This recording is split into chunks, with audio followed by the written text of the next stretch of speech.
ഇന്നു നാം കേൾക്കുവാൻ പോകുന്ന തിരുവചനം മത്തായി എഴുതിയ സുവിശേഷം 19-ാം അധ്യായം 1 മുതൽ 30 വരെയുള്ള വചനങ്ങൾ. മത്തായി എഴുതിയ സുവിശേഷം 19-ാം അധ്യായം 1 മുതൽ 30 വരെയുള്ള വചനങ്ങൾ. ഈ വചനങ്ങളെ പറഞ്ഞു തീർന്നിട്ട് യേശു ഗലീല വിട്ട് യോർദാനക്കരെ യഹൂദ്യാദേശത്തിൻ്റെ അതിരോളം ചെന്നു. വളരെ പുരുഷാരം അവനെ പിൻചെന്നു. അവനവിടെ വെച്ച് അവരെ സൗഖ്യമാക്കി. പരീശന്മാർ അവൻ്റെ അടുക്കൽ വന്ന്, ഏതു കാരണം ചൊല്ലിയും ഭാര്യയെ ഉപേക്ഷിക്കുന്നത് വിഹിതമോ എന്നവനെ പരീക്ഷിച്ച് ചോദിച്ചു. അതിന് അവൻ, സൃഷ്ടിച്ചവൻ ആദിയിൽ അവരെ ആണും പെണ്ണുമായി സൃഷ്ടിച്ചു എന്നും അത് നിമിത്തം മനുഷ്യൻ അപ്പനെയും അമ്മയെയും വിട്ട് ഭാര്യയോട് പറ്റിച്ചേരും, ഇരുവരും ഒരു ദേഹമായി തീരും എന്ന് അരുളി ചെയ്തു എന്നും നിങ്ങൾ വായിച്ചിട്ടില്ലയോ? അതുകൊണ്ട് അവർ മേലാൽ രണ്ടല്ല ഒരു ദേഹമത്രേ. ആകയാൽ ദൈവം യോജിപ്പിച്ചതിനെ മനുഷ്യൻ വേർപിരിക്കരുത് എന്നുത്തരം പറഞ്ഞു. അവർ അവനോട്, എന്നാൽ ഉപേക്ഷണ പത്രം കൊടുത്തിട്ട് അവളെ ഉപേക്ഷിപ്പാൻ മോശ കൽപ്പിച്ചത് എന്തെന്ന് ചോദിച്ചു.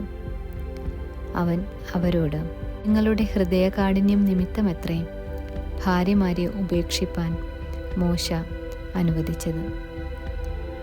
ആദിയിൽ അങ്ങനെയല്ലായിരുന്നു.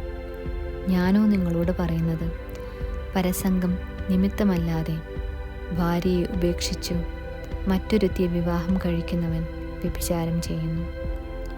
ഉപേക്ഷിക്കപ്പെട്ടവളെ വിവാഹം കഴിക്കുന്നവനും വ്യഭിചാരം ചെയ്യുന്നു. ശിഷ്യന്മാർ അവനോട്, സ്ത്രീയെ സംബന്ധിച്ച് മനുഷ്യൻ്റെ അവസ്ഥ ഇങ്ങനെയെങ്കിൽ വിവാഹം കഴിക്കുന്നത് നന്നല്ല എന്നു പറഞ്ഞു. അവൻ അവരോട്, വരം ലഭിച്ചവർ അല്ലാതെ എല്ലാവരും ഈ വചനം ഗ്രഹിക്കുന്നില്ല. അമ്മയുടെ ഗർഭത്തിൽ നിന്ന് ഷണ്ഡന്മാരായി ജനിച്ചവർ ഉണ്ട്. മനുഷ്യർ ഷണ്ഡന്മാരാക്കിയ ഷണ്ഡന്മാരുമുണ്ട്. സ്വർഗരാജ്യം നിമിത്തം തങ്ങളെ തന്നെ ഷണ്ഡന്മാരാക്കിയ ഷണ്ഡന്മാരുമുണ്ട്. ഗ്രഹിപ്പാൻ കഴിയുന്നവൻ ഗ്രഹിക്കട്ടെ എന്ന് പറഞ്ഞു. അവൻ കൈവച്ച് പ്രാർത്ഥിക്കേണ്ടതിന് ചിലർ ശിശുക്കളെ അവൻ്റെ അടുക്കൽ കൊണ്ടുവന്നു. ശിഷ്യന്മാർ അവരെ വിലക്കി.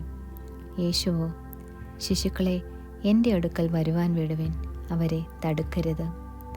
സ്വർഗരാജ്യം ഇങ്ങനെയുള്ളവരുടേതല്ലോ എന്ന് പറഞ്ഞു.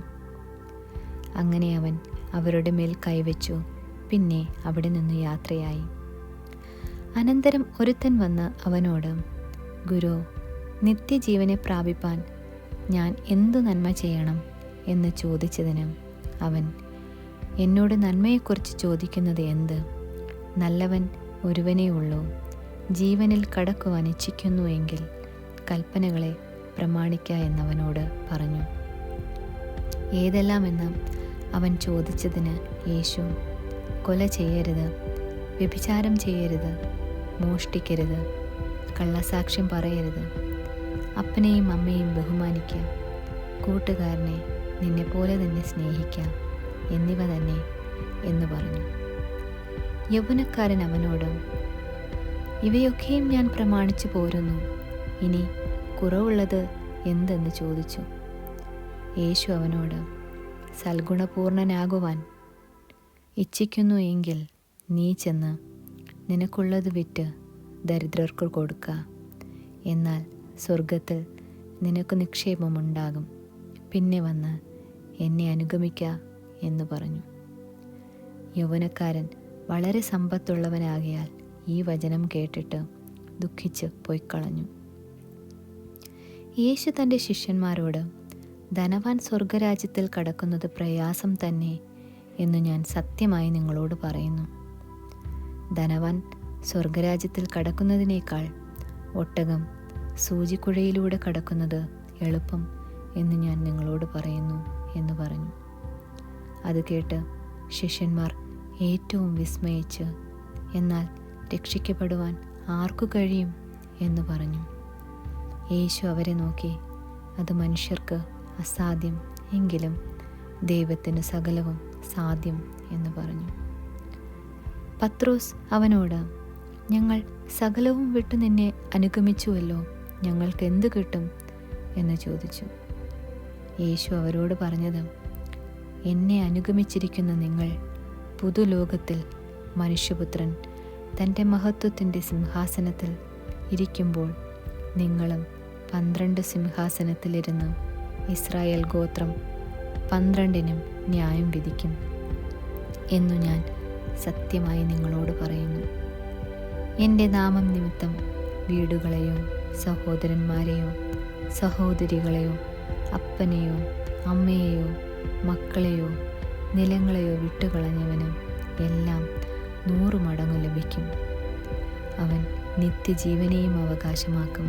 എങ്കിലും മുൻപന്മാർ പലർ പിൻപന്മാരും പിൻപന്മാർ മുൻപന്മാരും ആകും.